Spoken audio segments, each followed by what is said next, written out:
Engkau datang ketika aku jatuh bangun dan jatuh dalam langkah menyusuri kehidupanku yang kelam. Dan hampir-hampir ku tak dapat melangkah lagi.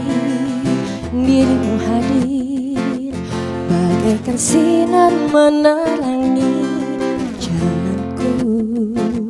Kau tunjukkan arah mana yang kini harus ku tempuh, agar diriku tak sesat lagi seperti dulu.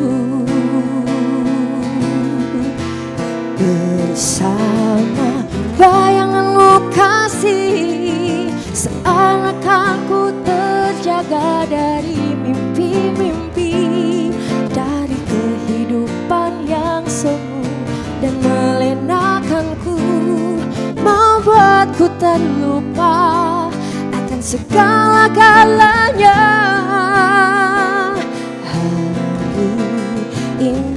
Hari ini aku mencoba berdiri dan melangkah lagi.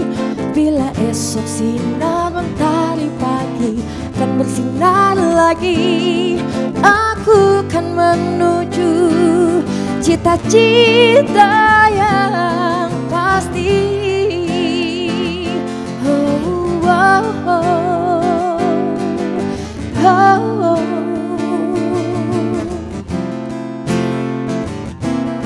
Dirimu hadir bagaikan sinar menerangi jalanku.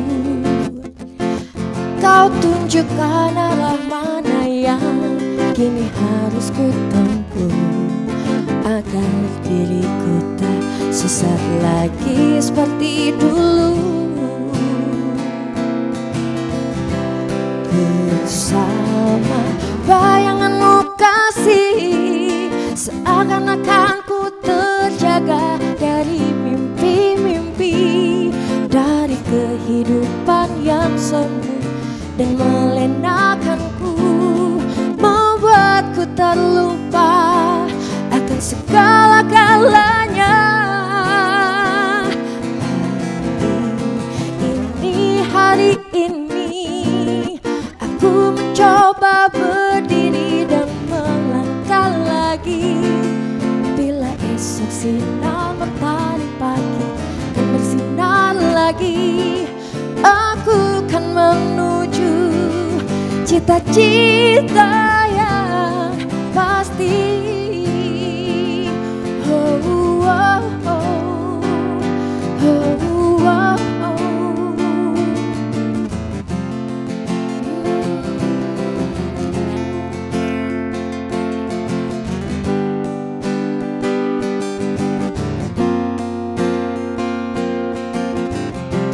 Bersama bayanganmu kasih, seakan-akan ku terjaga dari mimpi-mimpi, dari kehidupan yang semu dan melenakanku, membuatku terlupa akan segala-galanya. Wow, hari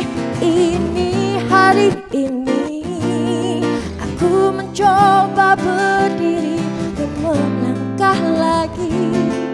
Bila esok sinar mentari pagi dan bersinar lagi, aku kan menuju cita-cita yang pasti. Oh, oh, oh, oh, oh, oh. Hey, yeah.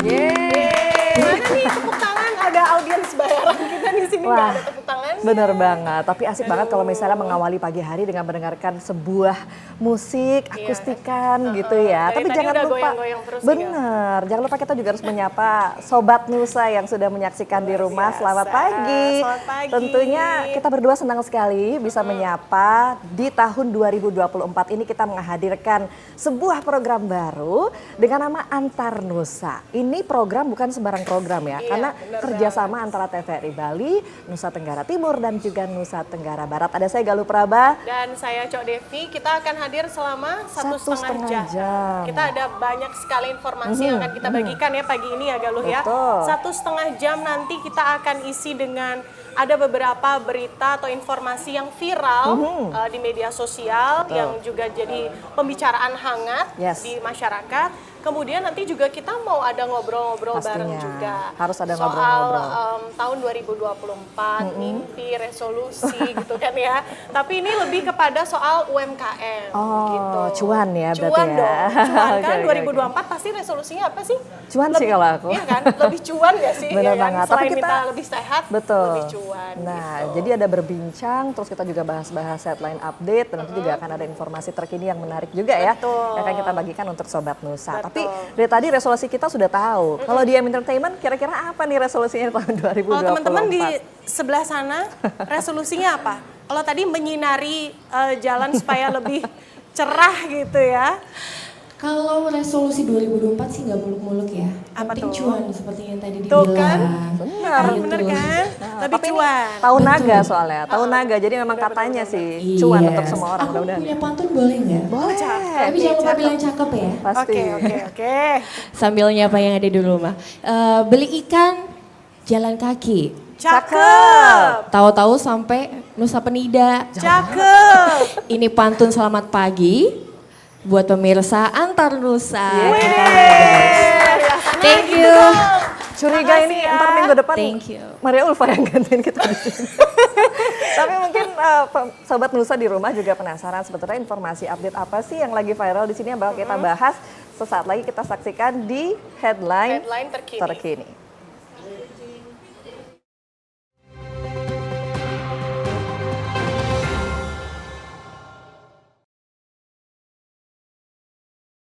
Oke, di headline terkini kita ada 3 informasi ya Galuh ya dan pemirsa. Untuk informasi yang pertama ini kita dapat dari Bali Post mengenai sektor pariwisata Bali. Waduh, ada kita apa itu? udah memperbincangkan ini mungkin sejak akhir tahun lalu ya bahwa memang pemerintah Provinsi Bali ini berencana untuk menerapkan retribusi bagi wisatawan untuk pelestarian alam dan budaya Bali ini.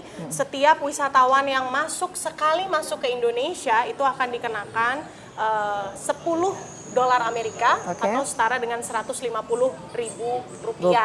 Nah, nantinya ini penerapan daripada retribusi ini akan mulai efektif pada tanggal 14 Februari dan akan digunakan untuk pelestarian, kemudian menjaga budaya dan kearifan lokal Bali. Tapi kalau kita ingat-ingat lagi, apa tuh? Akhir bulan Desember 2023 kemarin kita dikagetkan sama kemacetan yang luar biasa ya di Jalan Tol Bali Mandara itu. Benar banget. Viral itu bahkan ya. Viral banget. Kebetulan memang dapat tugas liputan ke sana juga. Wah, itu sampai benar-benar sih nggak nyangka banget bahwa Jalan Tol Bali Mandara itu sampai segitu macetnya gitu. Sampai benar-benar menyaksikan calon penumpang harus geret koper gede-gede dari tengah jalan tol untuk sampai ke bandara. Nah, prihatin sebetulnya ya. Prihatin sebenarnya betul. Karena memang ini akibat daripada volume daripada kendaraan yang masuk ke Bali. Nah, menurut Ketua Masyarakat Transportasi Indonesia atau MTI Bali, Imaderai Ridarte, ini mengusulkan agar retribusi itu juga bisa dialokasikan gitu Galuh untuk membangun transportasi publik yang berkualitas. Jadi menurutnya berdasarkan pasal 12.E di Perda nomor 6 tahun 2023 tentang manfaat yang diperoleh wisatawan asing dengan membayar pungutan, itu dengan jelas disebutkan loh sebenarnya soal infrastruktur, sarana prasarana transportasi publik yang berkualitas gitu. Jadi bukan hanya untuk wisatawan sebenarnya, Iya, buat iya, kita iya. juga jadi mempermudah akses kita Betul. mau kemana-mana karena udah ada transportasi publik. Kayaknya Galuh juga merasakan banget nggak sih Merasakan adanya banget. teman bus yang Betul. sangat membantu ya Sangat kan? membantu. Cuman kan sayang aja kalau misalnya ada retribusi sebanyak itu, Betul. tapi kemudian tidak diimbangi dengan fasilitas yang nyaman, nyaman, betul. kemudian berbagai ya tambahan-tambahan lain yang membuat orang semakin nyaman untuk datang ke Bali. Betul, sepakat. Mudah-mudahan sih nanti retribusinya sesuai ya iya. alokasinya ya. Betul, Jadi betul. bukan cuma bayar 150.000 saja. Iya. Saya mungkin bisa sambung ke informasi update lainnya masih terkait dengan retribusi dan pajak juga nih, Coy. Jadi bukan hanya wisatawan yang dikenakan retribusi. Kita juga ya kayaknya ya. Kita juga ada pajak spa di Bali yang direncanakan ini akan naik. Naiknya bukan main loh, sebesar 40%. Waduh, kayaknya berarti ini tahun 2024 makin cuan tapi biaya Bayarnya juga makin banyak. Banyak betul gitu. betul. Ini sudah ada di pasal 58 Undang-Undang Nomor 1 Tahun 2022 tentang hubungan keuangan antara pemerintah pusat dan pemerintah khusus tarif PBJT atau pajak barang jasa tertentu atas jasa hiburan diskotik, karaoke, klub malam, bar, dan mandi uap atau spa ini ditetapkan paling rendah 40% dan paling tinggi 75%. Di Bali sendiri ya Devi dan juga Sobat Nusa, jumlah spa-nya itu juga tidak sedikit, kurang lebih ada 900 usaha spa loh. Dan mereka juga tentunya menyatakan kurang setuju dong. Iya, benar. Lumayan, bayangkan aja ditambahkan 40%. Berapa nanti biaya charge untuk food massage yang biasanya saya cari seminggu sekali. Aduh, ternyata ini adalah pelanggan Iya tetap kan, daripada pelanggan spa. tetap benar. Nah, dan Benar, tentunya ini juga disetujui oleh Kepala Dinas Pariwisata. Artinya aspirasi dari para pengusaha spa ini dikumpulkan begitu untuk diajukan kepada pemerintah pusat karena memang cukup besar Terlalu nilainya, besar ya cukup nilainya besar sehingga diharapkan nantinya ada mungkin keringanan atau semacam pengalihan karena spa ini sebetulnya bukan hiburan. Iya, Dia betul. tuh harusnya masuknya ke kebugaran. Iya. Jadi harusnya bukan dapat pajak 40% gitu katanya. Padahal apalagi ya sebenarnya kalau kita bahas lagi secara pasar, wisata spa ini sebenarnya adalah salah satu daya tarik atau atraksi loh buat wisatawan ke sini. Iya, Katakanlah wisatawan Tiongkok, Jepang, wisatawan yang umumnya dari Asia itu seneng banget kalau datang ke Bali itu buat spa. Nggak usah wisatawan deh, saya juga suka Bali Nespa. Bali Nespa loh ya. Benar. Karaoke terutama juga ya. Apalagi itu. Waduh. Oke deh, informasi selanjutnya. Informasi selanjutnya ada informasi yang penting juga nih untuk diketahui oleh pemirsa bahwa tahun 2024 ini pemerintah Kota Denpasar sudah merencanakan loh untuk perbaikan ruas jalan. Ada 21 ruas jalan yang akan diperbaiki di Kota Denpasar Ya. menggunakan APBD Induk tahun 2024 dan dana alokasi khusus. Oke. Menurut Kabid Bina Marga Dinas PUPR Kota Denpasar, Ida Ayu Trisuci Arnawati, Dinas PUPR Kota Denpasar ini sudah menganggarkan pagudana sekitar 100 miliar rupiah untuk tahun ini. Jadi ada beberapa tadi 21 ruas jalan ya yang direncanakan itu di antaranya adalah Jalan Gunung Sampang, kemudian Jalan Kenyeri, Ya. Jalan Kargo Taman, Jalan Kargo Indah, Kroya, Kembang Matahari. Nggak hanya jalan, tapi pemerintah Kota Denpasar juga sudah menganggarkan untuk pembangunan satu jembatan. Waduh. Tapi lokasinya nanti mungkin akan di-refill ya sama Dinas PUPR Kota Denpasar. Kita tunggu deh spill informasinya di mana Ya. kira-kira jembatan. Tapi senang ya karena Bali semakin banyak pembangunan. Tapi kalau bisa kendaraannya juga dikurangi dong. Iya, benar. Jalannya ditambah, kendaraannya Betul. sama, tetap aja macet. Jangan sampai terjadi lagi kemacetan kemarin ya. Iya, betul. Itu dia tadi beberapa informasi yang update, kemudian banyak diperbincangkan di media sosial. Tadi kita sudah bagikan untuk Sobat Nusa. Nanti setelah jeda berikut ini kita juga akan lanjutkan obrolan kita dengan salah seorang pengamat ekonomi. Tentunya masih berkaitan dengan cuan nih, peluang dan tantangan UMKM 2024 kira-kira kayak apa ya? Iya. Jangan kemana-mana, tetap di Antar Antar Nusa. Nusa.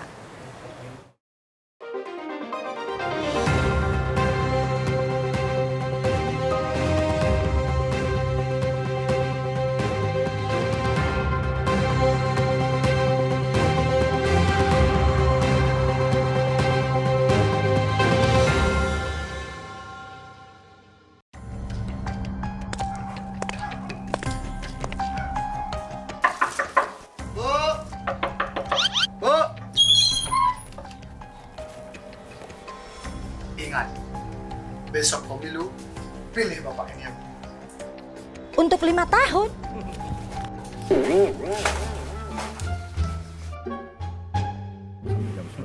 Permisi. Bapak. Bapak. Ingat, nanti pemilu, Pilih Bapak ini. Untuk 5 tahun. Suara saya lebih mahal daripada ini.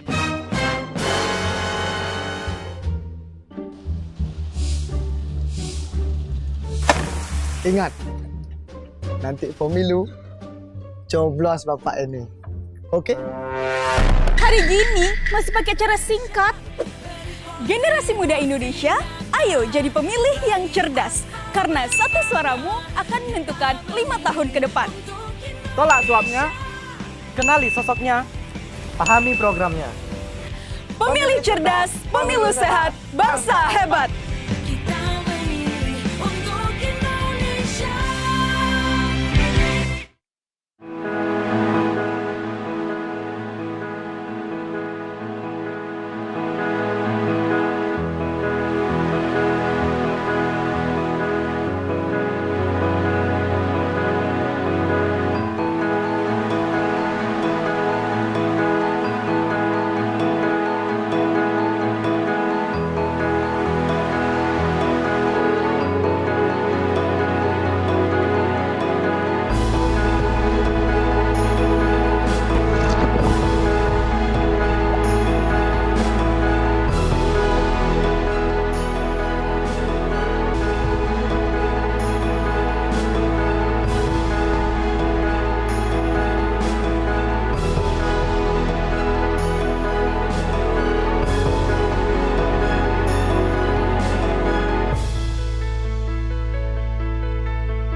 Kau membuatku jadi diriku sendiri.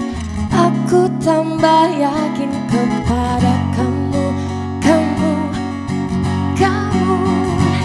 adalah yang terindah, yang membuat hatiku tenang.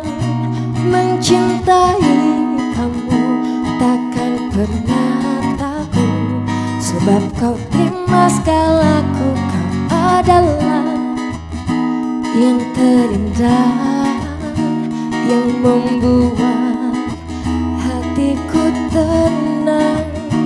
Mencintai kamu takkan pernah takut, sebab kau terima segalaku. Sebab kau terima segalaku.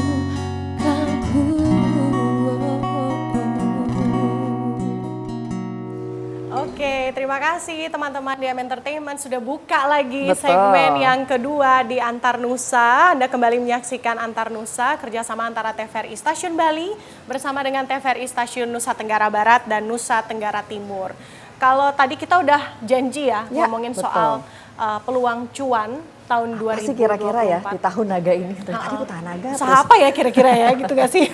Iya Mau kan? bikin apa ya tahun Benar. 2024? Atau mungkin buat yang udah punya usaha, gimana caranya ya buat makin cuan tahun naga ini gitu kan? Kalau kemarin kan banyak yang bertahan di UMKM ya, karena pas COVID juga UMKM ini ternyata lumayan tetap bukan hanya di saat COVID ya. Tapi Iya, kita tahu di sebenarnya. beberapa tantangan-tantangan ekonomi, UMKM ini kuat sekali ternyata Iya. untuk mensupport ekonomi kecil begitu ya. Keluarga tuh masih tetap hidup berjalan. Nah, kira-kira tahun ini akan sama atau berubah kira-kira ya? Iya, makanya ini mungkin juga akan menjadi bahasan kita di segmen antar ngobrol-ngobrol kita, Ngobrol-ngobrol dialog kita. inspiratif kita di segmen Antar Nusa ini. Ya.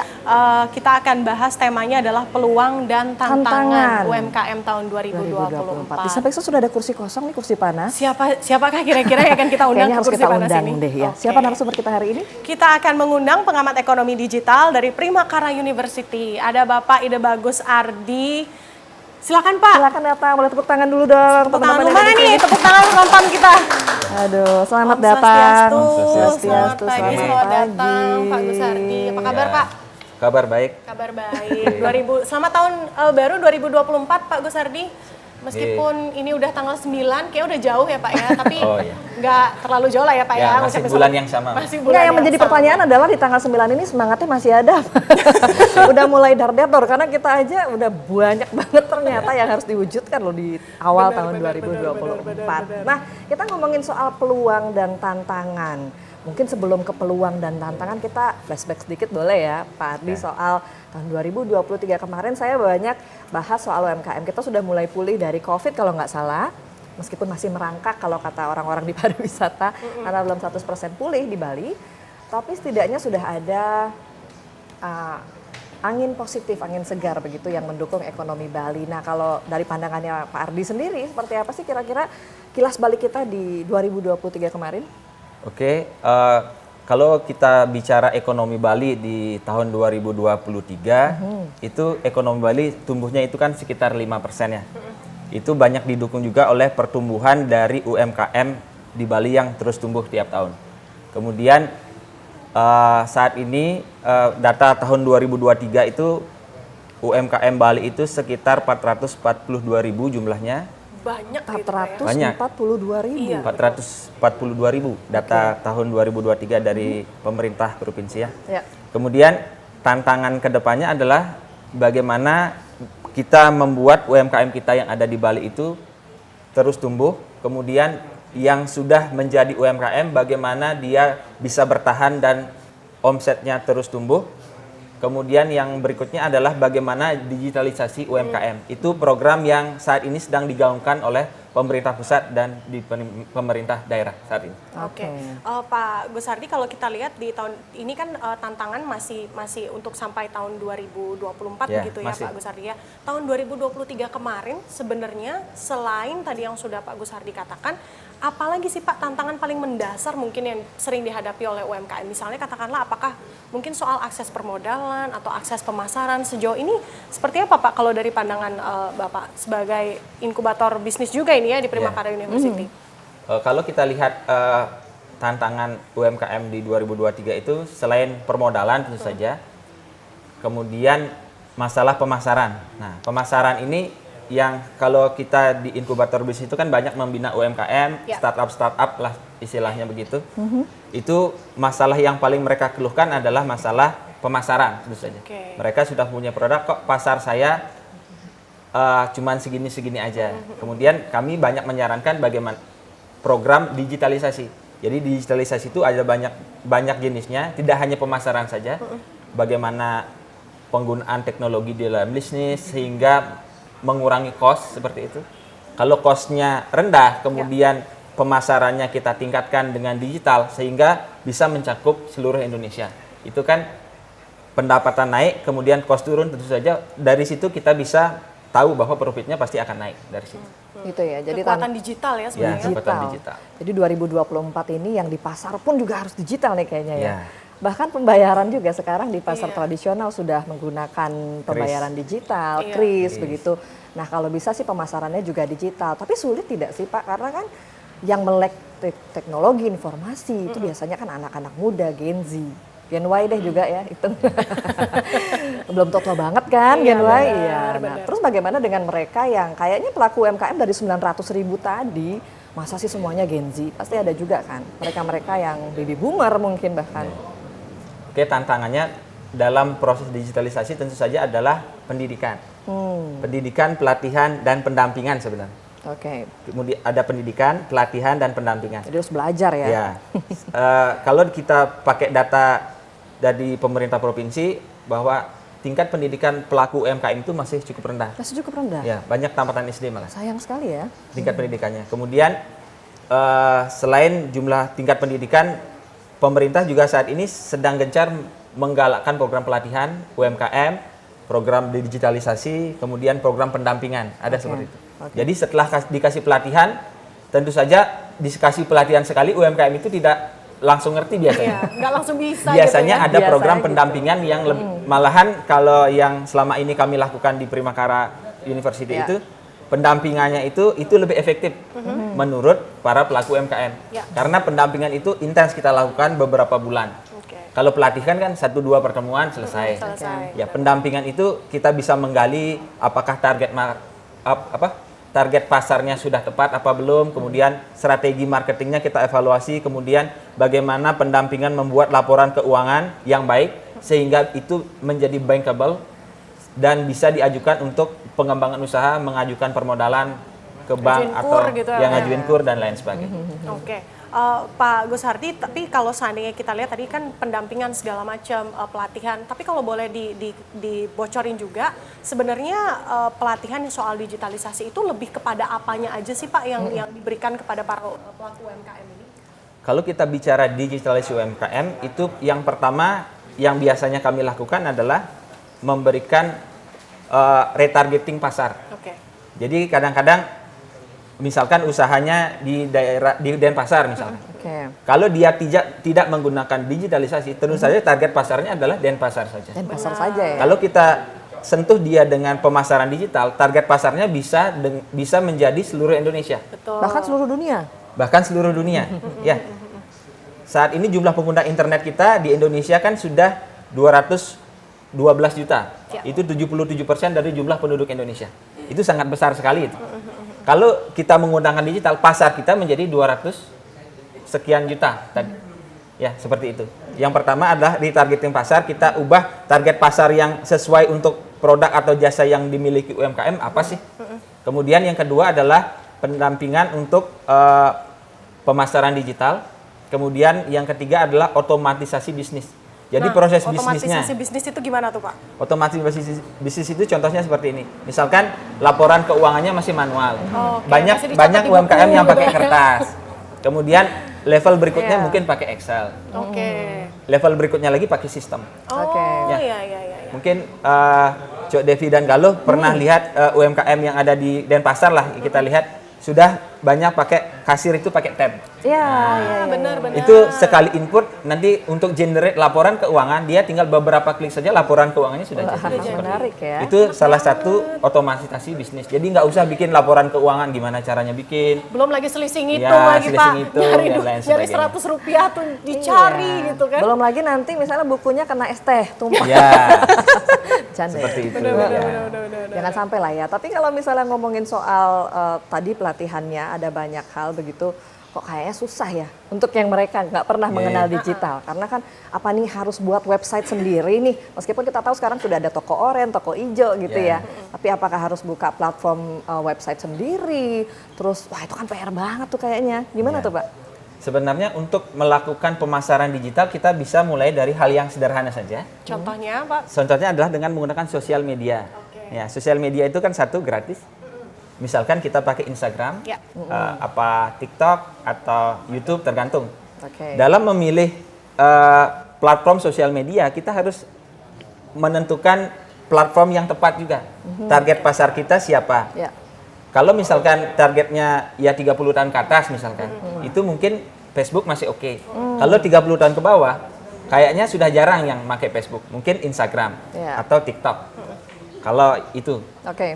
ya. Jadi tergantung target pasarnya Ya, yang target mana. pasar itu, penentuan target pasar itu nomor satu Ya. kita tentukan dulu, karena dengan target pasar yang tepat kita bisa merancang strategi pemasaran yang tepat. Tapi artinya berarti nggak harus buat website, dengan sosial media itu pun sudah cukup. Udah bisa. Sudah cukup. Kalau misalkan dirasa membuat website ribet bikin website, ya udah pakai sosial media dulu. Yang penting kita mulai dulu. Itu kan sudah digital. Dengan menggunakan Instagram misalkan, kita usaha kita bisa diketahui oleh orang Jakarta, orang dari Jawa, Sumatera dan lain sebagainya. Tapi Pak, saya nih misalnya sebagai salah satu contohnya adalah pengguna Sosial media. sosial media yang suka cari barangnya itu juga enakan kayak di sosial media gitu kan, karena tinggal scrolling ngecek apa, nggak perlu datang ke toko. Misalnya katakanlah beli baju, coba-coba dulu gitu. Tapi kan itu juga butuh engagement, keaktifan daripada Harus rajin ya. si pelaku UMKM, harus rajin update gitu-gitu. Karena kalau suka nggak update itu kan suka ragu gitu ya Pak ya, belanja itu gimana Pak? Kalau kita bicara sosial media marketing itu kan kekuatannya itu ada di kontennya sebenarnya. Oke. Bagaimana kita membuat konten yang bisa engage, terikat terhubung dengan Betul. customer kita Iya, kan iya, seperti iya. itu ya. Follower ya. Ya. Kenapa sih kalau Cok Devi atau Galuh misalkan, kalau lihat Instagram, kenapa sih mau follow Instagram itu? Soalnya ini Soalnya dia Karena barangnya apa? bagus, aktif. Terus kalau ditanya, Bagus gitu nggak sih? Oke, karena desain Menarik. kontennya menarik, Ya. bagus. Iya, benar-benar. Kemudian kalau kita chat, responnya cepat. Nah, itu dia, itu paling Ya, penting. itulah. Jadi selain pelatihan pembuatan, Oke. misalnya kalau kita bicara pelatihan sosial media itu adalah bagaimana membuat konten yang menarik seperti itu. Oke. Bagaimana desainnya, kemudian copywritingnya juga, Iya. captionnya itu nggak boleh dibikin sembarangan sebenarnya. Ada ilmunya itu. Itu namanya copywriting. Jadi bagaimana menyusun kata-kata Ya. biar orang yang baca, bagus juga ini produknya seperti ini. betul. Nggak boleh yang satu paragraf gitu Nah, ya Pak ya. apalagi captionnya cuma Sering. jual barang ini, itu aja nggak Up, menarik up ya. gitu biasanya. Ya. Iya, oke. Oke. Nanti kita bahas lagi terutama soal copywriting ya Pak Gus Hardian. Nanti kita juga ada teman-teman juga ini dari Nusa Tenggara Barat dan Nusa Tenggara Timur yang mau ngasih juga informasi soal UMKM di sana bagaimana. Ya. Tapi usai jeda ya, Betul. Galuh ya. Jadi jangan kemana-mana ya, tetap di Antar Nusa.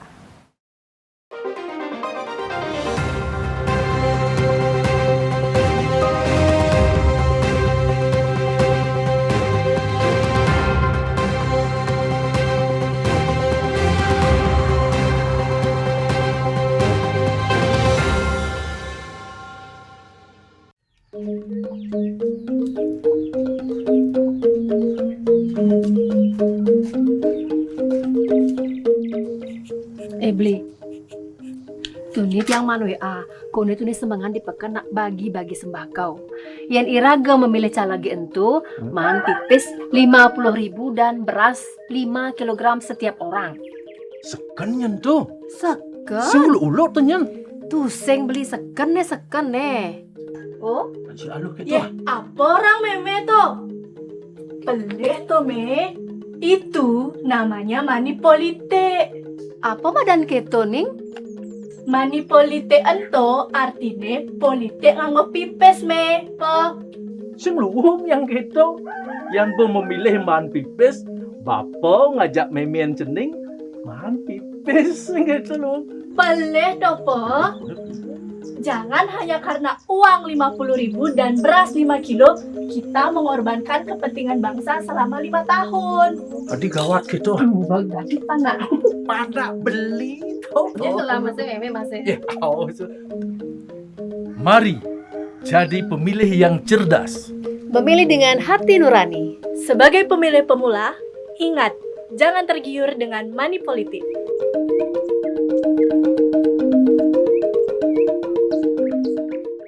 Aku adalah air, asal kehidupan. Ibu dari semua kehidupan. Dan aku pula yang sering kau abaikan. Aku ada setua jagat raya. Aku membangun kehidupan. Tapi aku pun dapat menghancurkannya. Aku mengisi lebih dari separuh bumi. Tetapi untuk sebagian orang, aku masih sulit ditemukan. Tak ada satupun mampu bertahan tanpaku, siapapun ia. Ingatlah, setetes dariku akan menentukan hidupmu.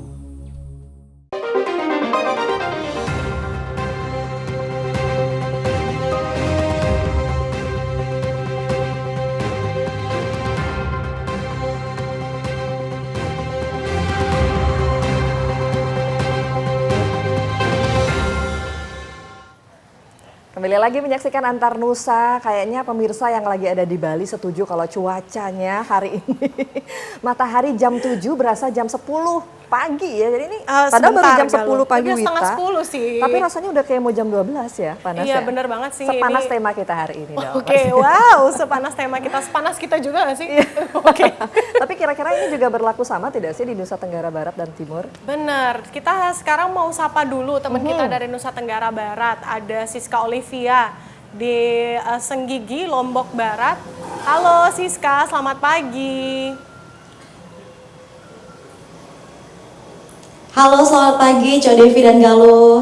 Oke, Kak, tadi kita udah ngobrolin nih soal panas di Cuaca panas cuaca di Bali. panas di Bali. Lombok gimana nih? Panas juga nggak? Apa jangan-jangan udah sering hujan nih di Lombok nih?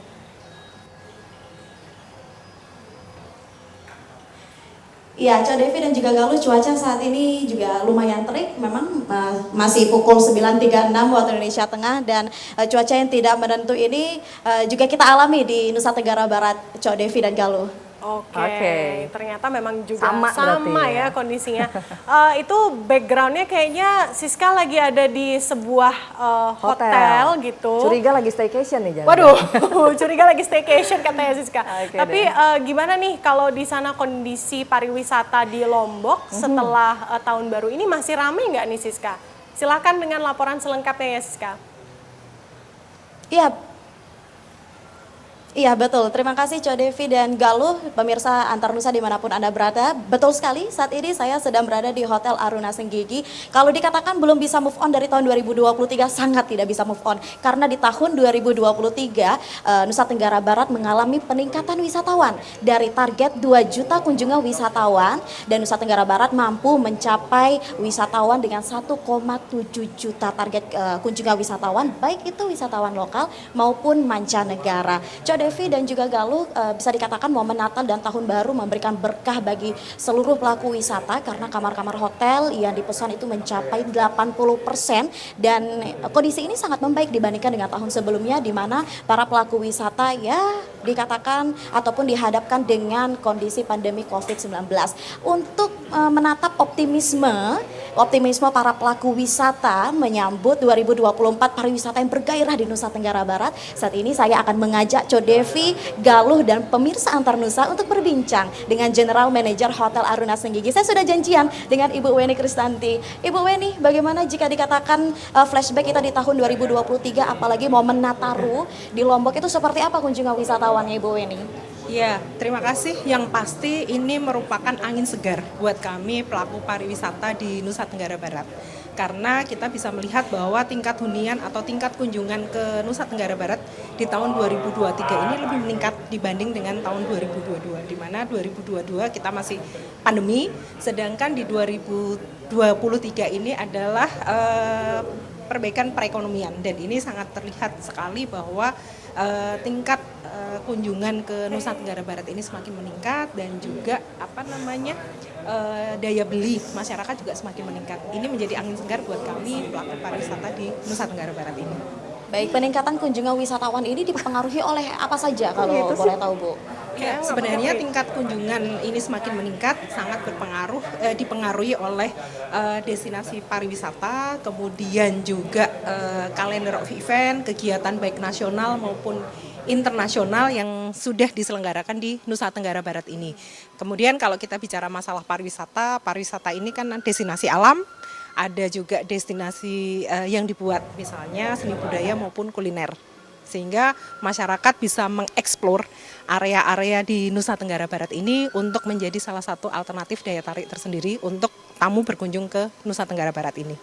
Menarik tentang calendar of event. Ya. Nah, ini pemerintah Provinsi Nusa Tenggara Barat melalui Dinas Pariwisata NTB juga telah menambah lagi calendar of event. Kita di tahun 2024 sebanyak 30. Nah, itu bagaimana persiapan dari pelaku wisata di sini? Dengan penambahan kalender event dibanding dengan tahun sebelumnya menjadi lebih banyak, ini menjadi salah satu sinergitas yang baik antara pelaku wisata dengan pemerintah. Karena kami juga sangat optimis untuk tahun 2024 ini semakin baik lagi, apalagi juga ditunjang dengan beberapa kegiatan atau event-event yang akan diselenggarakan di Nusa Tenggara Barat ini. Kami selaku pelaku pariwisata sedang giat untuk melakukan perbaikan baik itu dari sisi fasilitas, kemudian produk yang akan kita berikan sehingga kita siap menyambut kunjungan para wisatawan baik itu domestik maupun mancanegara untuk berkunjung ke Nusa Tenggara Barat. Dan kita juga bekerja sama dengan beberapa UMKM untuk bisa menjadi salah satu produk unggulan di Aruna Senggigi ini. Baik, ini terkait dengan UMKM begitu luar biasa ya kerjasamanya dengan UMKM di Lombok Barat khususnya. Lombok Barat khususnya karena sampai saat ini kita sudah ada kerjasama sekitar 15 UMKM. Bahkan ini juga kita berikan produk gratis yang ada di kamar, setiap kamar kita disediakan sehingga tamu-tamu yang menginap di Aruna Senggigi ini bisa merasakan atau mencoba produk-produk UMKM. Ada teh, kelor, kemudian kopi, dan juga beberapa produk makanan ringan sehingga mereka bisa merasakan dan bisa langsung berbelanja sebagai oleh-oleh ketika mereka kembali ke daerahnya masing-masing. Baik, terakhir untuk Bu Weni mungkin peluangnya bagaimana untuk tahun 2024 ini Bu? Kalau kita lihat peluang di tahun 2024 ini lebih bagus, kita optimis apalagi juga beberapa destinasi juga melakukan perbaikan untuk kedepannya sehingga siap, apalagi kita juga melihat geliat ekonomi juga semakin meningkat, daya beli masyarakat juga semakin meningkat, dan kita juga lihat kunjungan wisatawan baik itu domestik maupun mancanegara juga semakin meningkat, dan kita juga melihat peluang untuk kedepannya semakin baik lagi, dan yang pasti sinergitas antara pemerintah dan dengan pelaku pariwisata semakin erat sehingga itu menjadi salah satu kekuatan kita untuk bisa semakin baik di tahun 2024. Terima kasih banyak atas waktunya Ibu Weni, selamat melanjutkan tugas kembali. Dan juga pemirsa, keberhasilan Nusa Tenggara Barat dalam menarik perhatian wisatawan untuk berkunjung nyatanya juga telah kita rasakan pada tahun 2023, dan memang di tahun 2024 ini pemerintah Provinsi Nusa Tenggara Barat menargetkan kunjungan wisatawan baik itu dari Wisnus dan juga Wisman sebanyak 2,5 juta kunjungan wisatawan, dengan adanya juga nanti event-event yang diselenggarakan di NTB sebanyak 30 calendar of event. Tidak hanya itu, dari peluang ini bukan hanya terdampak dari sektor industri perhotelan saja, namun seperti yang tadi Cok Devi dan juga Galuh katakan di studio TVRI Bali, UMKM juga merasakan angin segar dengan adanya peningkatan sektor pariwisata di Nusa Tenggara Barat. Demikian yang dapat kami laporkan langsung dari Senggigi, Lombok, Nusa Tenggara Barat, kembali ke Bali. Oke, terima kasih Siska, laporannya luar biasa. Ternyata memang nggak hanya di Bali, di Lombok juga rame banget ya selama periode Nataru. Dan seneng banget loh bisa ngelihat situasi pariwisata ini udah bisa kembali hampir setidaknya normal ya, mirip sebelum dengan pandemi COVID-19. Dan ini juga kita harapkan juga membawa benefit atau manfaat positif ya buat perkembangan sektor UMKM di Nusa Tenggara Barat. Terima kasih Siska, selamat bertugas kembali ya. Baik, nah tadi sudah ada laporan langsung dari Senggigi karena vibes-nya hotel, jadi saya pengen staycation lagi. Tapi enggak deh, kita kembali ke perbincangan kita karena masih ada Pak Ardi sambil kita menunggu rekan-rekan kita di NTT selanjutnya ya, akan bersiap juga untuk menyampaikan informasi dari sana. Kalau dari Pak Ardi sendiri kita dengar ternyata ada kerjasama ya Pak ya, dari pariwisata dan juga UMKM, di mana ada produk-produk lokal yang kemudian juga disediakan di hotel tersebut sebagai bentuk kerjasama. Jadi pariwisata meningkat, katanya UMKM juga meningkat. Setuju dengan itu? Oke, tentu saja dalam era digital sekarang ini kita harus banyak-banyak berkolaborasi. Collab ya. Jadi kolaborasi. Kalau kita mau menangkan persaingan, sudah tidak zamannya kamu mati, saya hidup, bukan begitu. Waduh, jadi kita harus tumbuh bersama-sama. Itu namanya kolaborasi. Jadi kolaborasi itu memungkinkan kita tumbuh lebih jauh ke depannya seperti sama seperti yang dicontohkan oleh hotel dengan pelaku UMKM. Sinerginya itu bagus sekali sudah. Oke, jadi ini adalah salah satu strategi yang bisa dilakukan. Tapi kalau ngomongin soal UMKM, kita bahas sedikit soal peluang ya. Karena tadi tantangan terus ya. Benar. Ngomongin soal peluang, bicara soal UMKM ini yang terbayang dalam benak saya adalah kayak tadi, keripik kelor, kemudian teh dari herbal. Sekarang di Bali juga banyak kan sebetulnya produk-produk yang unik-unik seperti itu, keripik nangka. Nah, tapi apakah kalau bicara UMKM sebatas hanya pada produk-produk makanan kira-kira? Kalau kalau kita bicara UMKM tidak hanya produk makanan sebenarnya. Bukan hanya ya. Ya. Kan UMKM ada juga selain produk ada juga sektor jasanya sebenarnya. Jasanya itu misalkan kalau yang di Bali itu fotografi seperti itu. Industri itu masuk juga dalam skala UMKM. Kemudian kalau kita bicara yang bisnis yang berbau digital, misalkan content creator, itu juga masuk industri kreatif namanya. Industri kreatif kalau dia omsetnya masih di bawah 300 juta, itu kan masih usaha mikro sebenarnya. Seperti itu. Jadi usaha-usahanya itu tidak hanya produk, bukan hanya jasa, juga aja industri yang berbasis digital seperti itu. Jadi kan Oke. banyak pekerjaan-pekerjaan baru yang lahir dengan semakin berkembangnya teknologi internet. Tadi sudah ada yang memberikan kode alam. Sepertinya sudah siap teman-teman Iya. kita dari NTT. Sudah ada Debbie Debbie Suek Suek di yang sana. dari Selamat di sana. pagi. Selamat pagi Debbie. Halo Debbie, bisa mendengar suara Ya, selamat pagi kita? Galuh dan juga Cok Devi. Oke. Kira-kira Gimana? bagaimana sih Ya. situasi di Bisa dengar Galuh dan NTT juga ya? Cok Iya, NTT betul di Kupang. Saat ini gimana di NTT, Debbie? Panas juga nggak? Sama nggak nih kayak di Bali sama di Lombok nih? Beda nih kalau di NTT, Galuh dan Cok Devi. Kalau misalnya di Bali dan NTB tadi panas-panasan, kita di sini justru lagi hujan nih. Makanya saat ini suasana kita lagi di dalam studio gitu. Oke, oke. Debbie di sana Hujan di udah awal tahun nih kita. luar biasa sih. Tapi kita Adem ya juga kalau gitu ya. jadi penasaran nih, kalau di sana berbeda, jangan-jangan peluang ekonominya juga berbeda di Berbeda, sana. iya. Kira-kira Debbie, seperti adem apa banget. ya? Di NTT silakan laporannya Debbie.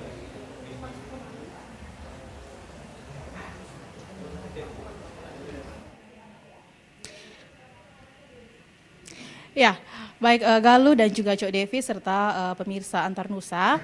Seperti di Bali dan juga di NTB, geliat UMKM di Nusa Tenggara Timur juga semakin menunjukkan angka yang lebih baik. Kali ini saya akan mengajak kita untuk melihat salah satu pelaku UMKM yang berada di Kabupaten Kupang. Kabupaten Kupang sendiri dikenal memiliki potensi laut yang melimpah, sehingga dari hasil potensi laut yang melimpah ini, produk yang melimpah mampu dijadikan inovasi-inovasi olahan produk yang tentunya lebih diminati oleh masyarakat. Salah satunya adalah olahan produk ikan dan juga rumput laut. Nah, ikan dan rumput laut yang memang produksinya sangat melimpah ini diolah menjadi sesuatu hal yang berbeda, seperti stik ikan, kemudian juga pilus rumput laut, seperti itu. Kemudian saat ini juga berbagai olahan itu dipasarkan oleh para pelaku UMKM ke seluruh provinsi Nusa Tenggara Timur, bahkan sampai ke mancanegara. Dan komunitas pelaku UMKM ini mendapatkan bimbingan dan juga pelatihan dari pelaku komunitas CP kita yang melakukan pemberdayaan kepada masyarakat. Dan dari pelatihan yang dilakukan ini, masyarakat diberikan pemahaman bagaimana mengolah produk UMKM agar dapat diminati oleh masyarakat.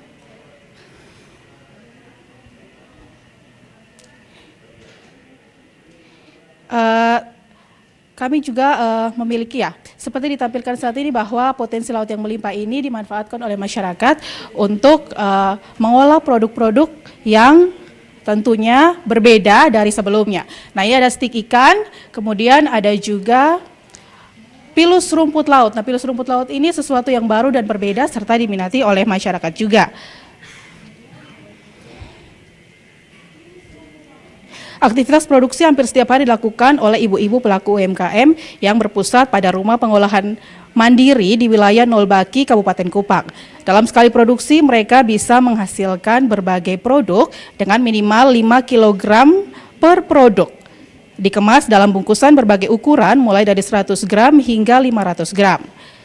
Kemudian mereka juga mendapatkan pendampingan dari komunitas CP kita. Produk UMKM hasil produksi telah memiliki pasar tetap seperti yang saya katakan tadi, yakni dari sejumlah toko penjualan oleh-oleh di Kota Kupang dan dikirim ke daerah pariwisata seperti Labuan Bajo.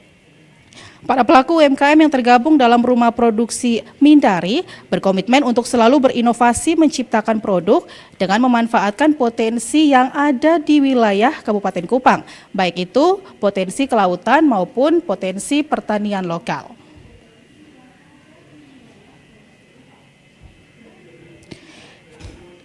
Ya, dan menekuni produksi makanan ringan dengan bahan lokal, ilmu dan pengalaman yang dimiliki oleh ibu-ibu anggota UMKM Mindari tidak saja disimpan sendiri, tetapi dalam berbagai kesempatan mereka sering diundang untuk berbagi ilmu yang dimiliki dengan masyarakat lain yang juga ingin merintis usaha yang sama dengan memanfaatkan sejumlah potensi alam yang ada di sekitarnya.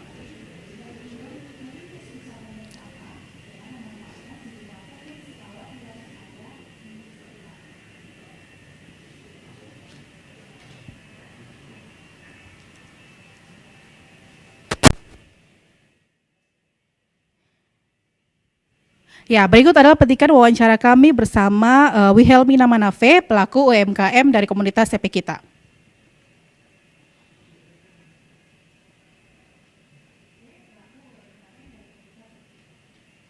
Lokal yang ada di NTT, jadi kami manfaatkan potensi lokal itu karena untuk mendapatkan bahan bakunya selalu ada, selalu tersedia. Karena kenapa kami tidak mau ambil bahan-bahan dari luar, karena bagaimana kami memanfaatkan saudara-saudara kita yang dari desa-desa kabupaten, contohnya keripik pisang, mereka datangkan dari desa-desa, kami membeli dan kami proses keripiknya dan bisa jual kembali untuk bisa memenuhi kebutuhan kami sehari-hari dalam rumah tangga. Menekuni produksi makanan ringan dengan bahan lokal,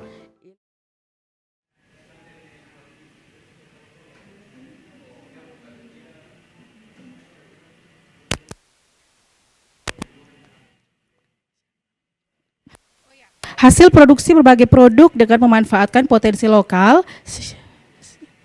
secara perlahan juga mampu mengatasi persoalan ekonomi keluarga karena hasil yang diperoleh mampu untuk memenuhi kebutuhan hidup sehari-hari dan membiayai pendidikan anak-anak mereka. Kabupaten-kabupaten selalu memfasilitasi kegiatan pelatihan pemberdayaan di kabupaten-kabupaten Kupang. Contoh salah satunya itu di Flores, di Ende, di Peruki Purere, itu beberapa bulan lalu dari Mindari juga turun fasilitasi di sana.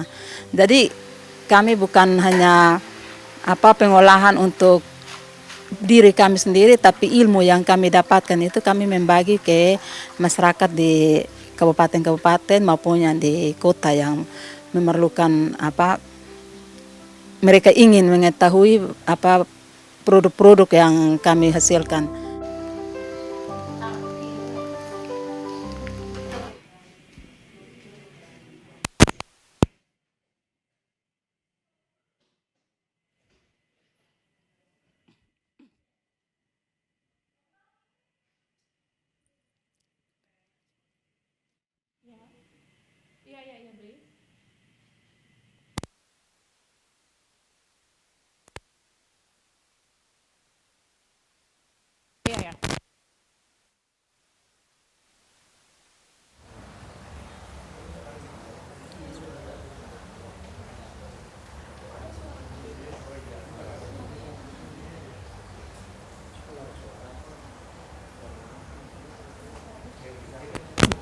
Dan juga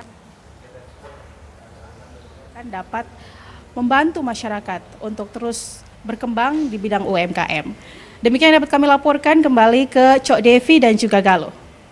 Oke, terima kasih Mbak. Terima kasih ya Debbie, informasinya tadi soal stik ikan, pilus rumput laut. Pilus rumput laut. Kalau itu unik-unik banget loh. Saya tertarik, kalau boleh tanya nih satu pertanyaan lagi, itu pilus rumput laut mana lebih enak sama pilus keju?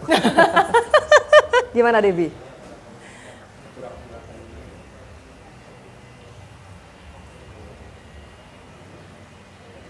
Oke. Baik, sepertinya suara kita belum terdengar ya. Iya, terdengar. Ya, tentunya sangat unik sekali Devi. Kami menunggu kunjungan ke Kupang untuk bisa mencoba langsung stik rumput laut dan juga pilus ini. Terima kasih. Terima kasih Debbie. Sampai ketemu lagi ya nanti kita. Mudah-mudahan kita bisa ketemu di di Kupang. Tapi mudah-mudahan nggak harus ke Kupang ya untuk nyoba pilus rumput lautnya. Kalau gitu Debbie yang ya. kesini ya. Kalau Pak Ardi pernah coba nggak sih pilus rumput laut? Kalau saya belum pernah. Belum pernah ya. Kalau gitu kita bertiga harus ke sana Pak. Gitu ya. Pak Gusardi tadi ngelihat udah banyak ya cara-cara sebenarnya yang dilakukan oleh pelaku UMKM. Salah satunya mungkin yang tadi di Kupang itu adalah memanfaatkan potensi kelokalan gitu. Pak Gusardi, menurut Pak Gusardi gimana? Seberapa besar sih sebenarnya manfaatnya kalau kita memanfaatkan potensi kelokalan itu?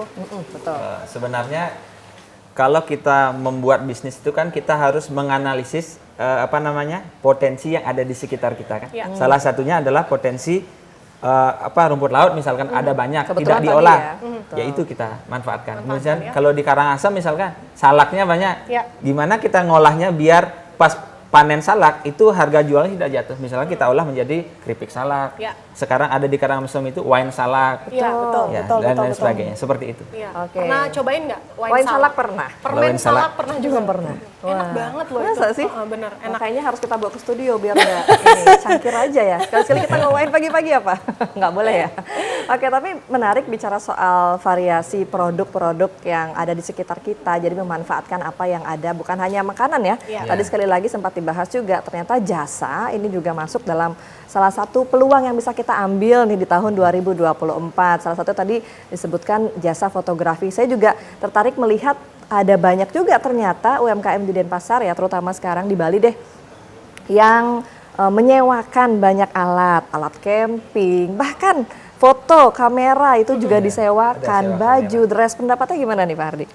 Oke, jadi yang bisnis-bisnis seperti itu sebenarnya dia sangat jeli melihat peluang. Peluang ya? Peluangnya, istilahnya kalau dalam teori bisnis itu, peluang itu ada di mana-mana sebenarnya. Oke. Tergantung bagaimana kita melihat Ya. dan bisa menjadikan itu cuan seperti itu. Cuan banget ya, dari Iya. tadi emang dari awal sampai akhir fokus cuan. bener, Tapi bicara soal regulasi deh sekarang, kemudahan UMKM untuk membangun usahanya ya, kira-kira sejalan tidak sih dengan tadi pelatihan yang Iya, terlihat mudah begitu? pendampingan segala Oke. macam. Oke, saat ini kan pemerintah juga sangat gencar memberikan pelatihan dan pendampingan bagaimana biar UMKM itu mempunyai izin usaha. Ya. Misalnya NIB gitu ya. Oke. Kalau NIB itu kan gratis kan. Ya. Kemudian kalau dia sudah mempunyai NIB, otomatis kan terdata dia UMKM-nya. Kalau dia tidak pernah mengurus izin dan lain sebagainya, otomatis tidak terdata. Kemudian kalau tidak punya izin usaha, tidak bisa mengakses pendanaan yang lebih besar untuk pengembangan usahanya mereka. Jadi kurang lebih seperti itu Iya, ya. jadi bahwa izin itu penting banget gitu. Iya. Jadi izin itu bisa menjadi salah satu jalan untuk akses permodalan gitu Ya, ya Pak Gus Hardi ya. Oke. Bahas lagi soal digitalisasi. Tadi Pak Gus Hardi sempat bilang UMKM itu kaitannya ada dengan industri kreatif segala macam. Nah, kalau ngomongin soal startup misalnya Pak, startup itu sebenarnya sama nggak sih Pak sama UMKM? Karena kalau kita cari-cari itu startup sama UMKM itu katakanlah dibilang mirip gitu. Ya. Jadi gimana tuh Pak sebenarnya Pak? Jadi kalau istilah startup dan UMKM itu sebenarnya mirip memang. Cuman yang membedakan startup dengan UMKM biasa adalah kalau startup itu adalah bisnis yang ada sentuhan teknologinya. Oke. Misalkan salah satu UMKM kami misalkan mahasiswa kami yang di inkubator bisnis Ya. yang sudah lulus sekarang Falala Coklat. Itu Oke. kan produknya produk coklat kan? Iya. Tapi pengelolaannya, manajemennya, marketingnya sudah menggunakan digitalisasi. Oke. Jadi itu bisa disebut sebagai startup. Nah, kalau startup yang lain pun juga ada, misalkan bagaimana kita menjembatani antara orang yang perlu tukang servis elektronik dengan customer misalkan. Itu kan startup yang berbasis digital. Kalau ada juga startup yang produknya tradisional juga ada. Cuman pengelolaannya dia harus digital. Kalau sama sekali tidak ada sentuhan digitalnya, itu namanya UMKM. Oke, oh itu jadinya bedanya. Kalau berarti sekarang lebih banyak startup dibandingkan UMKM sebenarnya dong Pak? Bisa dikatakan demikian nggak sih? Yang sudah menerapkan digitalisasi boleh disebut startup. Kalau tidak ada, ya masih UMKM namanya. Masih UMKM biasa. namanya. Oke, berarti Manual kalau ya. seandainya yang didampingi oleh Pak Gus Hardi bersama rekan-rekan di Primakara University yang kemudian sudah menerapkan pengelolaan secara digital itu bisa dikatakan dia berubah menjadi startup kah Pak atau gimana tuh? Yang kami dampingi itu kan kita gunakan Kita gunakan pola pendampingan startup biasanya. Oke, Kita beda ya? mulai dari ide bisnisnya dulu kita validasi.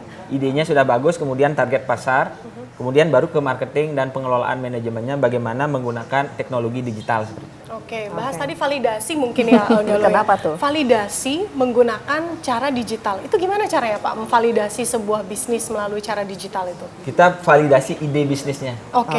Jadi kalau kita membuat usaha kan kita mulai dari ide sebenarnya. Oh, saya mau buat ide seperti ini. Kita validasi. Caranya memvalidasi bagaimana? Satu, apakah ada pasarnya apa tidak? Target pasarnya siapa? Oke. Kompetitornya siapa? Kalau kompetitor kalau ada kompetitor itu sebenarnya bagus ya. Iya. Kalau Artinya? bisnis tidak ada kompetitor, Ya. malah kita was-was jangan-jangan ini Nggak ada yang laku. suka. Beli Ya. gitu ntar ya. Sama seperti Aqua dulu misalkan, dia pertama kali membuat bisnis, Merek air mineral ya? itu kan nggak ada kompetitornya. Dia perlu resource yang luar biasa untuk mengedukasi pasar. Jadi dia berat mengedukasi pasar. Oh gitu. Ya. Oke. Jadi Sekarang kalau malahan kita mau, banyak ya. Sekarang malahan banyak berjamur jadi saingan. Ya, saingannya banyak. Oke, berarti Seperti artinya tadi poin pentingnya kolaborasi itu ya sebenarnya Kolaborasi. dibutuhkan ya Pak ya? Jadi dengan kalau nggak ada saingannya malah jelek itu usahanya kalau nggak ada saingan sebenarnya. Jadi jangan-jangan pasarnya belum terbentuk. Jadi kalau kita menjadi pemain yang pertama, memang secara merek kita akan paling nomor satu nantinya. Tapi secara edukasi pasar itu berat sekali, perlu biaya besar di awal. Iya. Siapa yang mau beli air minum dalam kemasan dulu kan air gratis seperti itu contohnya. Daripada beli mending ambil di sungai gitu mungkin kalau dulu gitu ya. Rebus sendiri di rumah. Tapi kalau sekarang udah berbagai macam cara dilakukan. Tapi menarik ya untuk memvalidasi ide terlebih dahulu karena sekarang saking banyaknya ajakan gitu, ayo kita bisnis gitu kan. Yuk kita bisnis sekarang yuk. Terus tiba-tiba coffee shop berjamur. Jangan-jangan idenya yang sudah indah itu nggak sesuai ekspektasi malah rugi, buntung jadi bukan untung ya. Kan gawat sekali. Nah, tapi bicara soal tadi bahwa ada yang modern, ada yang tradisional. Saya juga pernah lihat tuh ada salah satu aplikasi yang udah mulai jualan Banten tapi via aplikasi. Jadi kita bisa pesen loh ya. Kalau Banten itu adalah sesajen yang digunakan di Bali dan sangat sering digunakan oleh orang umat Hindu begitu. Bisa dipesan lewat online, nggak mesti ke pasar lagi. Sudah sebegitunya ya. Iya, benar. Luar biasa. Jangan-jangan Banten Siwaratri hari ini juga udah bisa dipesan secara online gitu kan. Kebetulan hari ini kita umat Hindu juga merayakan Hari Raya Siwaratri ya. Jadi nanti malam mungkin banyak yang begadang di pura-pura. Kembali lagi ke pembahasan kita, nggak lupa bahwa bukan hanya UMKM, Bali ini juga belum bisa ya lepas dari yang namanya pariwisata.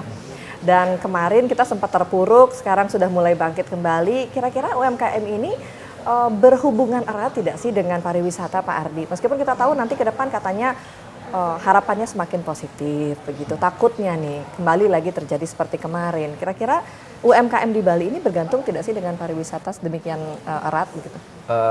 Kalau kita baca datanya, mayoritas UMKM Bali itu kan berada di sektor perdagangan ya. Nah, masalahnya kalau berkaitan dengan pariwisata, tentu saja berkaitan karena salah satu pilar utama ekonomi Bali kan pariwisata saat ini. Betul.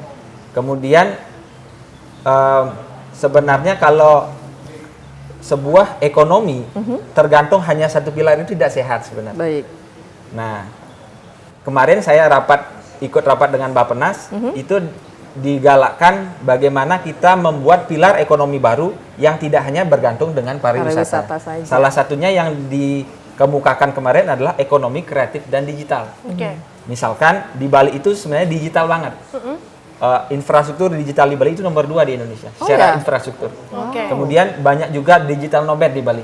Di Canggu, kalau main ke Canggu, ke Ubud, ke Sanur, itu banyak orang kerja di kafe. Kerja dari mana saja, mereka kerja dari Bali. Tinggal di Bali dan kerja. Gaji dolar, biaya hidup rupiah seperti itu. Jadi cuannya lebih banyak mereka sebenarnya. Kemudian ekonomi digital di Bali kita harus tumbuhkan lagi. Misalkan industri yang erat kaitannya dengan ekonomi industri kreatif digital adalah industri software, game dan animasi. Anak Bali itu kan terkenal dengan seni sebenarnya. Bagaimana kita mendigitalkan seni? Yang seni yang paling erat hubungannya dengan digital adalah animasi, game dan sebagainya. Nah itu kita Primakara juga fokusnya ke arah sana. Bagaimana menumbuhkan ekosistem ekonomi kreatif dan digital di Bali. Menarik ya kalau bicara itu ya. Benar-benar menumbuhkan ekosistem ekonomi kreatif itu kan sebenarnya juga sangat bergantung nggak sih Pak sama sumber daya manusianya gitu kan Pak. Kalau sumber daya manusia di Bali sendiri seberapa siap sih, capable nggak sih Pak untuk hal-hal itu? Memang dalam pengembangan ekonomi kreatif dan digital kemarin, menurut analisis Bappenas kemarin saya pakai data lagi ya, itu memang masalahnya ada di SDM di Bali itu masih kekurangan talenta digital istilahnya. Misalkan perusahaan software perlu programmer, itu masih nyari di Bali masih kurang yang kompeten. Kemudian mencari animator yang kompeten dan lain sebagainya. Jadi yang kita fokuskan sebenarnya adalah bagaimana perguruan tinggi berkolaborasi dengan pemerintah, bagaimana membuat program studi yang bisa mendukung mensuplai demand talenta digital yang dibutuhkan oleh pasar seperti itu. Tapi alasannya apa Pak sebenarnya? Kenapa susah cari talenta-talenta digital di Bali itu? Mungkin Apakah banyak yang memang- tidak tertarik kalau di Bali nih ya. Iya. Kalau kita ngomong kayaknya sudah menjadi rahasia umum ya, banyak sekali Pariwisata maksudnya, anak-anak kan? muda yang bukan hanya pariwisata ke sini tapi juga keluar. Mungkin sekalian juga karena ternyata waktunya sudah terbatas. Pesannya mungkin di tahun 2024 ini untuk pemirsa di rumah yang mulai menjamah UMKM, kira-kira tips akan and trick seperti mungkin, apa? Pak. Oke, kalau dikasih tip and trick dalam jadi yang saya harapkan adalah bagaimana anak-anak muda Bali jangan malu untuk mencoba untuk berwirausaha. Ya. Jadi silahkan dilihat peluang pasar yang ada di sekitar kita itu seperti apa. Memulai wirausaha, mulai dari yang kecil, mulai sekarang dan terus belajar dan gunakan digitalisasi. Karena dengan digitalisasi kita bisa menjangkau pasar yang lebih luas dan efisiensi proses bisnis seperti itu. Wah, mudah-mudahan bisa tercapai, terwujud ya. Dan Betul. menarik bahwa tadi bukan hanya makanan, tapi juga ada sektor jasa, kemudian bahkan animasi dan software ini juga perlu Game, kita gitu lirik. kan? Benar, Jangan sampai benar. bikin keripik aja terus. Nah, kita juga harus jadi digital nomad. Betul, Biar betul. kerjanya bisa internasional, gajinya. gajinya- Kebalik ya? Gajinya Benar, internasional. gajinya internasional, Gaji dolar, pengeluaran pengeluarannya rupiah. Pengeluarannya rupiah. gitu. Saya mau Jadi, juga tuh. penghasilannya segini, pengeluarannya segini aja. Makanya warteg gitu. ya. Setuju. Tapi terima kasih banyak loh Pak Gosandi Gosandi. untuk informasinya, sharingnya. Mudah-mudahan bisa diaplikasikan di masyarakat tentunya, betul Iya. ya. Tapi bukan ini aja ya, kita masih ada lagi ya. Masih ada lagi nanti usai jeda, kita akan masih ada informasi soal gaya hidup, jadi jangan kemana-mana, tetap di Antar Nusa TVRI.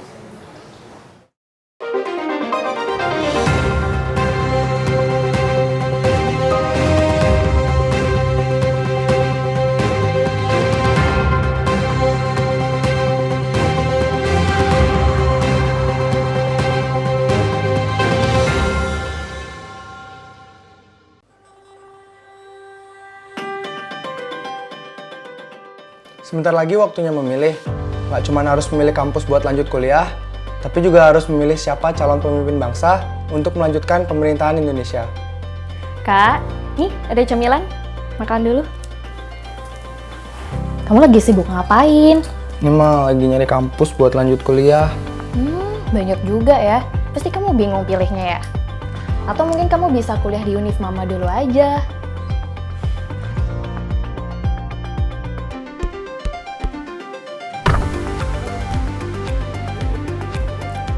Sebentar lagi waktunya memilih.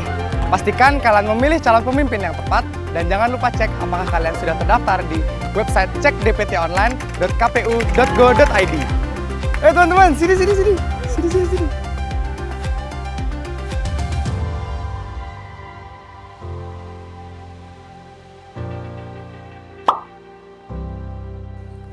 Nah, sekarang waktunya memilih. Tentukan pilihan kalian dengan bijak demi Indonesia yang lebih baik. Dan ingat, jangan golput ya. Yuk berangkat ke TPS. Ayo, Mah.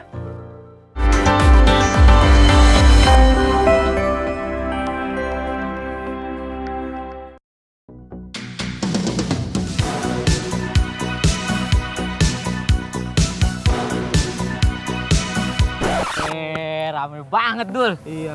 Tuh, ada yang olahraga. Iya. Nah, itu jogging tuh.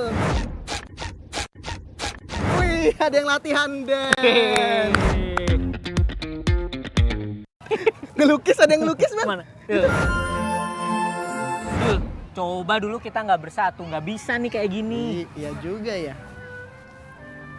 Persatuan adalah pilar utama yang menjaga Indonesia tetap kokoh. Perbedaan bukan halangan, perbedaan yang membuat kita menjadi satu. Karena Kita Indonesia.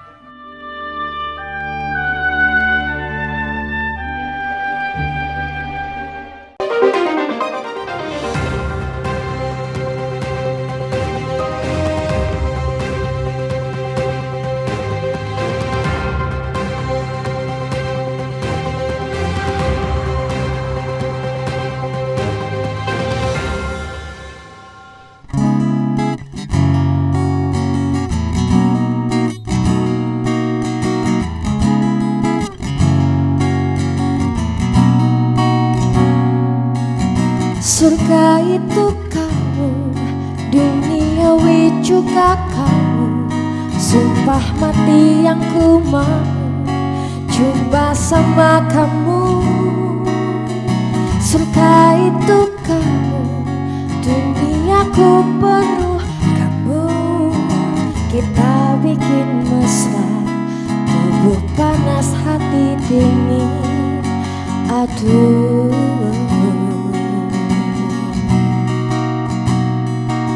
surga itu kamu, duniawi juga kamu. Sumpah mati yang ku mau jumpa sama kamu. Surga itu kamu, duniaku penuh kamu. Kita bikin mesra sampai tubuh panas hati dingin. Oh aduh.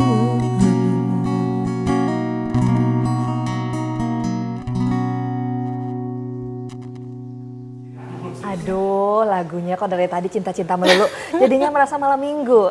Tapi padahal ini malam Rabu. Cuman ya, tapi kita semakin mencintai uang sih kayaknya di tahun 2024 Berasa ini Mr. ya. Krab nggak sih kalau kayak gini? Iya. Uang. Tapi gitu itu aja. realistis ya, Iya, benar, bukan materialistis Iya, ya. benar, Jadi ya beda-beda tipis sih realistis sama materialistis. Seperti janji kita tadi, kita ada satu tayangan lagi ya Dev ya, yang akan kita bagikan untuk Sobat Nusa Iya. yang berkaitan sekali lagi tentang uang nih. Oke, pokoknya hari ini kita ajak semua Full. pemirsa menjadi Mr. Krab.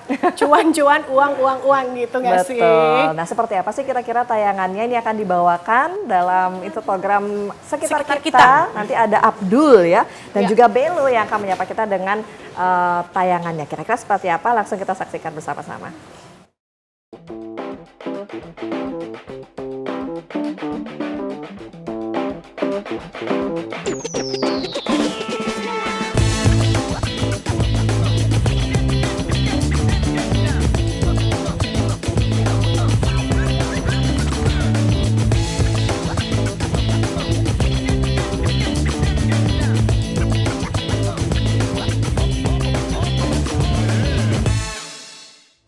Halo babat kita.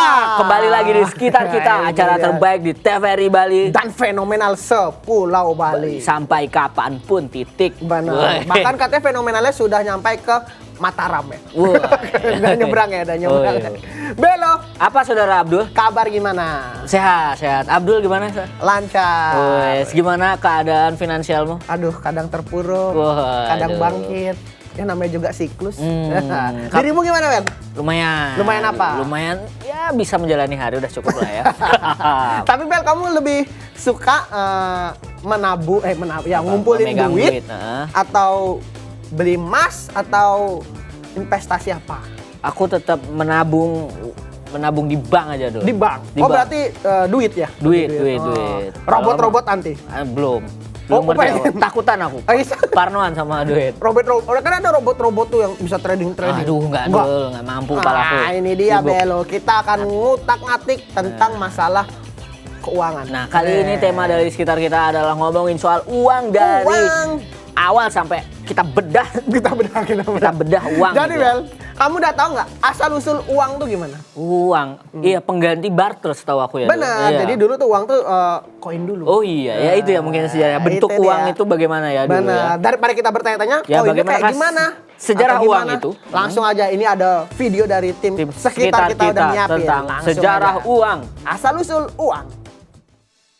Dahulu kala, manusia bukanlah makhluk sosial. Mereka hidup sendiri-sendiri, mencukupi kebutuhannya sendiri, dan hanya bergantung pada alam. Waktu berlalu, manusia mulai menyadari bahwa kebutuhannya tidak bisa dipenuhi oleh dirinya sendiri. Lalu terciptalah sebuah sistem tukar-menukar barang yang disebut barter, sampai masalah timbul akibat ketidaksesuaian nilai barang yang ditukar. Mulai 6000 sebelum Masehi, digunakanlah barang komoditas sebagai alat pembayaran. Garam, teh, tembakau, gandum, kayu, bahkan batu, menjadi alat pembayaran yang sah. Keberadaan uang pertama kali dicetuskan oleh bangsa Lydia, lalu 540 sebelum Masehi, bangsa Yunani mencetak berbagai uang logam sesuai dengan nilai bahannya. Kemudian uang kertas diciptakan di Tiongkok oleh dinasti Tang. 1946 tercipta kartu kredit dan debit, sebagai alat bayar non-tunai. Sekarang, kecanggihan teknologi semakin mempermudah cara bertransaksi dengan menghadirkan dompet digital dan QRIS. Nah, Suaranya kayak nggak asing ya. Wah, ini dari cara dia membaca kris jadi QRIS itu udah bukan manusia itu, bro. Itu Bel tuh dia kan bener kan koin. Koin. Soalnya dulu pas zaman barter banyak yang nggak imbang, Bel. seperti aku perlunya bawang. Terus kamu, yaudah ini aku punya bawang 4 butir, minta kambingmu 1. Nah, itu agak jomplang. susah nyari adilnya ya. Iya. Betul. Diciptain lah Sama koin. itu kalau ke pasar itu yang jual yang beli sama-sama berat, Dul. Nah, berat gimana? Iya, yang mau beli harus bawa kambing. Yang jual bawa bawang. Nah, bener juga. Kalau uang kan satu aja, yang jual aja yang bawa barang, yang beli nggak usah bawa barang. Bahkan kalau petani-petani itu dulu susah, Bel. Kalau mau tukar beras sama sayur misalnya, kadang petani itu masih bawa traktornya juga sih. Betul. Itu ya dia, sejarahnya ya. Sejarahnya. Tapi Bel, video alat pembayaran di masa kerajaan Hindu-Buddha tuh kayak ini gimana? ya waktu Hindu-Buddha di Indonesia bagaimana bener bentuk banget. pembayarannya. Kita lihat juga. Coba nih, ada nih videonya nih. Dari dulu, Nusantara sudah menjadi pusat niaga yang ramai akan pedagang. Tapi gimana ya caranya mereka bisa transaksi? Rupiah kan waktu itu masih nggak ada. Walau belum ada uang kertas, rakyat Nusantara ternyata sudah mengenal alat tukar yang dipakai di berbagai kerajaan Hindu-Buddha Nusantara. Awalnya penduduk Nusantara hanya mengenal barter buat memenuhi kebutuhan hidupnya. Namun, karena letaknya yang strategis, para pedagang asing pun mulai datang. Kedatangannya memperkenalkan konsep uang, yang asalnya dari logam langka, yang praktis, dan mudah dibawa ke para penduduk lokal yang tinggal di dekat laut. Hingga di akhir abad ke-8, bisa dibilang uang sudah dikenal luas di Nusantara. Kerajaan Buton membuat uang Kampua yang beredar di abad ke-9, dan di abad ke-12 ada Krisnala, dari kerajaan Jenggala yang terbuat dari emas dan perak. Kerajaan Sriwijaya dan Majapahit juga membuat mata uangnya sendiri, seperti uang gobok yang terbuat dari tembaga dan digunakan sekitar abad ke-14 sampai ke-16. Mata uang lain yang digunakan secara umum di masa ini adalah mata uang Cina yang terbuat dari tembaga, yaitu uang kepeng. Dari sini, kita bisa melihat bagaimana keterbukaan nenek moyang kita akan konsep asing berupa uang. Nah, Gitu. itu dia. Tapi kerennya cara nyetaknya kan berarti susah dulu. Ya. Karena tengah-tengahnya lobang. Nah, iya gimana ya? Nah, itu dia. Sama itu ya, uang yang pertama itu bentuk di tiap bijinya itu beda karena kayaknya dibuat Iya, kayaknya dia pahat manual, Bel. Sama. Dan bulatannya itu nggak simetris. Nah, betul. Ya kan? Jadi kalau ditumpuk nggak rata itu ya. Itu dia, tapi sama itu Dul, harga dari bahan baku pembuat uangnya itu biasanya bakal lebih mahal daripada barang yang dibeli karena bener-bener emas kayak gitu. Bener. Tapi sekarang kan udah nggak pakai emas, Bel. Ya bahkan koin yang warnanya emas yang dari bahan tembaga itu udah nggak ada dulu Udah sekarang. nggak ada, Yang ya. plastik gitu. Nggak plastik juga. Iya, yang 500 perak Agak itu kan besi. plastik itu. Iya, itu dia, Kalau Bel. yang 1000. Tapi Bel, Gimana Dul? terungkap juga Apa Dul? mata uang pertama di dunia tuh dari mana? Iya, sangat penasaran ya. Uang langsung ini kan tiap negara ada mata uangnya. Nah, yang pertama tuh yang mana? Udah dirangkum nih, ini dia. Ada yang jadi apa sih mata uang pertama di dunia? Jadi gini, mata uang pertama ini dikeluarkan pada tahun 1160 di Cina pada masa dinasti Song. Mata uang ini berbentuk catatan dengan ukuran kertas A4 yang terbuat dari lempengan tembaga. Di lempengan itu tertulis adanya perjanjian kesanggupan membayar dan adanya larangan untuk pemalsuan, dan mata uang ini bernama Hisi. Mantap!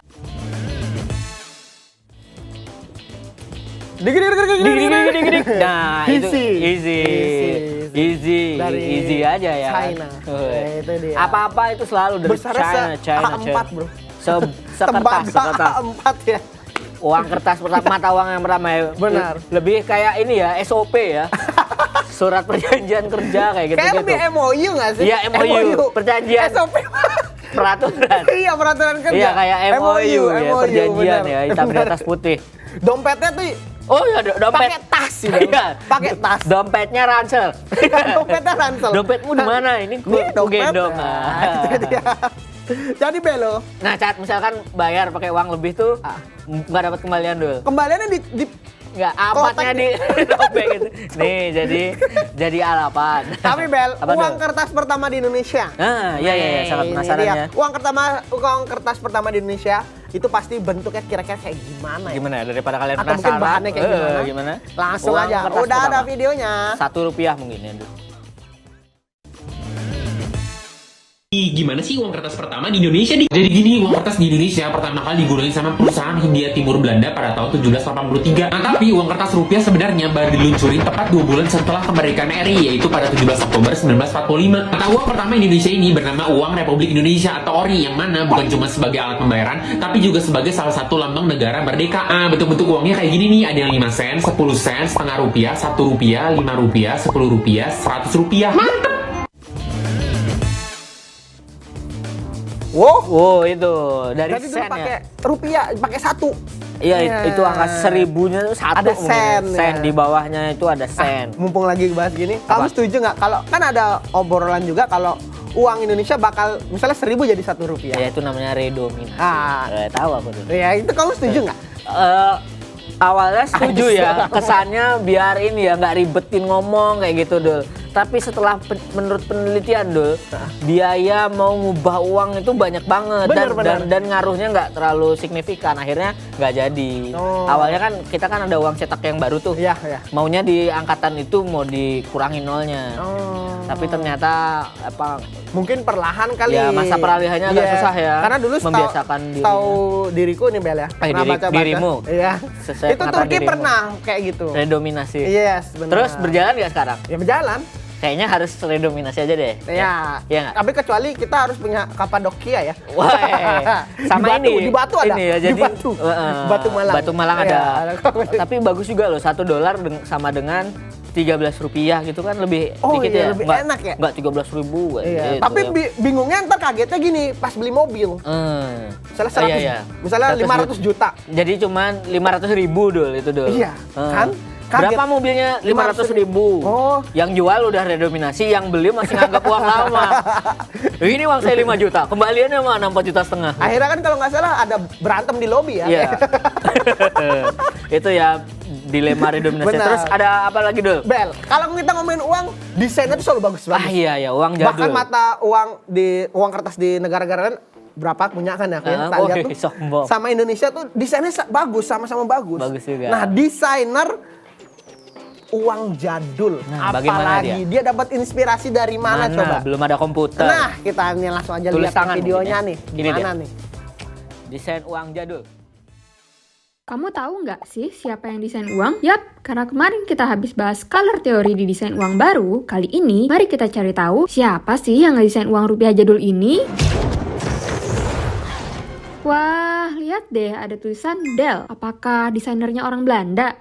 Eits, enggak dong. Ternyata Del itu singkatan dari bahasa Latin Delinavit, artinya perancang uang. Pencantuman nama perancang uang ini ada di sebagian besar desain uang tahun 1952 sampai 1988. Wah, senang banget ya. Pasti desainernya benar-benar dihargai dan namanya diabadikan di uang loh. Oke, next video, mari kita jalan-jalan ke Pulau Komodo pakai desain uang 50.000 aja.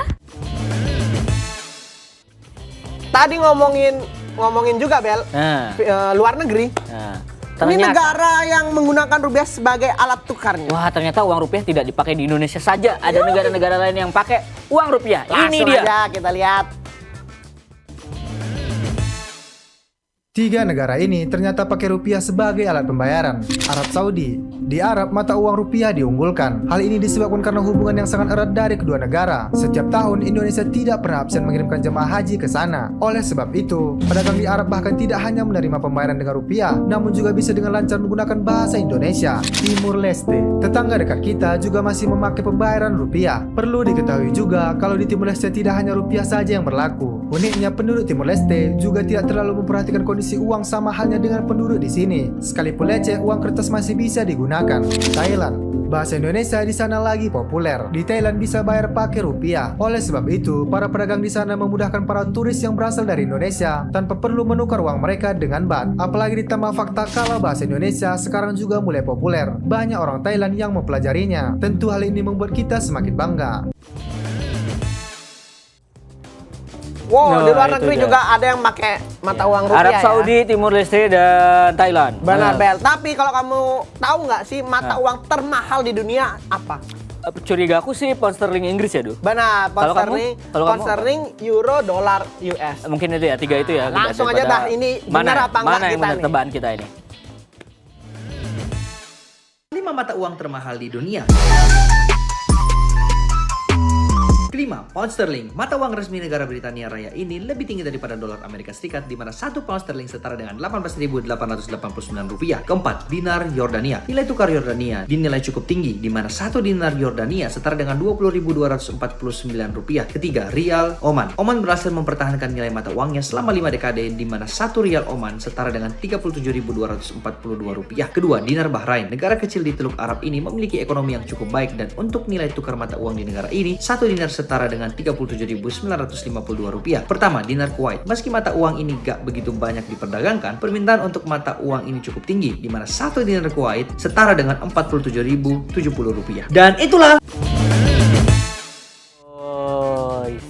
Ternyata Tidak cuma terduga ya. benar satu pound sterling. Karena kita paling tahu pound sterling, kita meremehkan uang-uang dari dinar Kuwait, dari Arab Saudi ya, dari Timur Tengah. Itu banyak Ternyata banget. dinar dari Timur Tengah. Benar. mahal. Ada yang enggak ini juga mungkin yang familiar dinar apa di Indonesia? Ada, ya.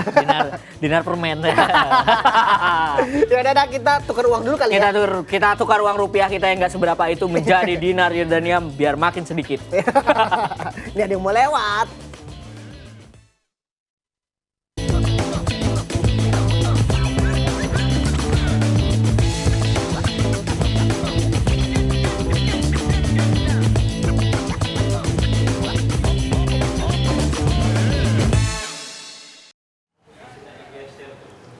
Wah, seru banget sih kalau ngomongin duit lagi.